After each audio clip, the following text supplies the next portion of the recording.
ফতোয়ার জবাব ফতোয়াদি দেওয়া লাগে। প্রিয় দেশবাসী, এই কিতাবটা দেখতেছেন, এই কিতাবটার নাম হচ্ছে সিরাতে মুস্তাকিম, আর এই কিতাবটার নাম হচ্ছে ফতোয়ায়ে রশিদিয়া। এই কিতাবের সাথে এই কিতাবের সম্পর্ক কি আমি পরে বলতেছি। এই কিতাবটার লেখক হচ্ছেন মৌলভী ইসমাইল দেহলভী। এই কিতাবের 71 পৃষ্ঠার মধ্যে লেখছেন যে সৈয়দ আহমদ শহীদ বেরলভীর কাছে নাকি এক প্রকার ওহী আসতো।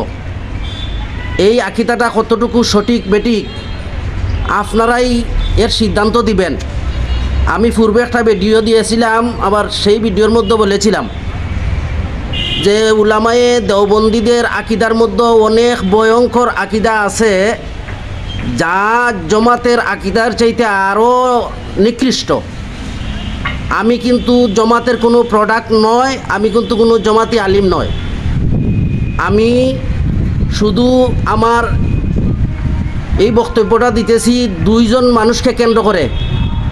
একজন হচ্ছেন আওলাদে বরুণী আল্লামা শেখ নূরে আলম হামিদি এবং আমার প্রিয় নেতা আল্লামা মামুনুল হক সাহেব। তারা যখন জমাতের সাথে জুটো আসছেন, এজন্য জমাতের বিরুদ্ধে তো সমালোচনা আমাদের কমি অঙ্গনের একদল করতেছেন, ফতোয়া দিতেছেন, যার কারণে আমাদের এই দুই রত্ন আওলাদে বরুণী এবং মামুনুল হক সাহেব প্রশ্নবিদ্ধ হচ্ছেন, যার কারণে তাদের মায়ায় আমি এর জবাব দিতেছি। যারা ফতোয়াবাজি করতেছেন বুঝে শুনে ফতোয়াবাজি করবেন, আগে নিজের গড় সামাল দিবেন, পরে অন্যর উপর ফতোয়া দিবেন।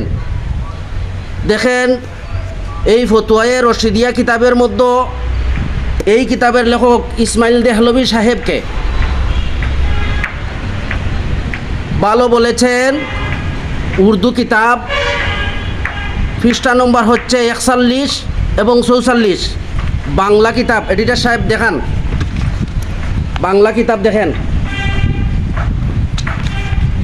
এই কিতাবকে ভালো বলেছেন এবং ইসমাইল দেহলভী সাহেবের কিতাবের উপর আমল করা যাবে বলে ফতোয়া প্রদান করেছেন।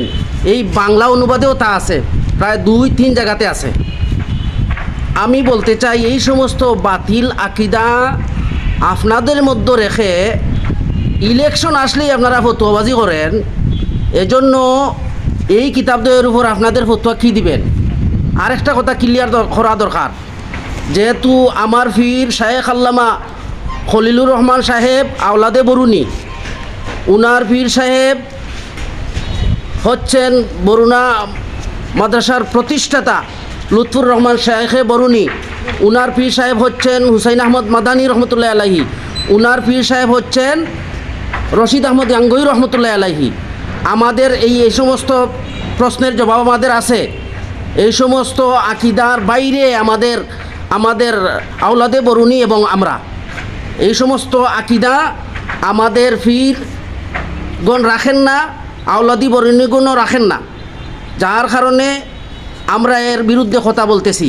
আর আমাদের কাছে এই সমস্ত রশিদ আহমদ গাঙ্গুহি রহমতুল্লাহ আলাইহি পর্যন্ত আমাদের জবাব আছে, আমরা জবাব দিতে পারবো ইনশাল্লাহ। তবে জেনে রাখা দরকার, আমার উস্তাদগণের উস্তাদ হয়তো হইতে পারেন আমার হেফাজতে ইসলামের আমির মুহিবুল্লাহ বাবনগরী, হয়তো তিনি দাদা উস্তাদ হবেন। উনিও যে ফতোয়াবাজি করেন, দাদুভাই আপনাকে বলছি এবং আপনার সমবয়সী যারা আছেন সবাইকে বলছি, দাদুভাই হিসাবে বলছি, দাদা উস্তাদ হিসাবে বলছি, আপনারা যেহেতু কোনো না কোনোভাবে দাদা উস্তাদ হবেন, এই সমস্ত আকিদা আপনারা বাতিল বলে ঘোষণা দিবেন না আপনাদের মধ্যে রেখে জমাতেদের বাতিল আকিদার খণ্ডন করবেন, এটা আমি জানতে চাই আপনাদের কাছ থেকে। আমাদেরকে সঠিক দিক নির্দেশনা দিবেন। আমি দেওবন্দি উলামায়ে কেরামদেরকে ভালোবাসি এবং দেওবন্দি আকিদায় আসি এবং থাকবো। আমার পীর বরুণা রহমতুল্লাহ আলাইহি এবং এই আকিদার মধ্যেই থাকবো। আমি এজন্যই বলছি ইনসাফ কায়েম হোক। ইনসাফ শুধু রাজনীতিতে নয়, ইনসাফ আসুক ফতুয়াতেও, ইনসাফ ফতুয়াতেও আসুক।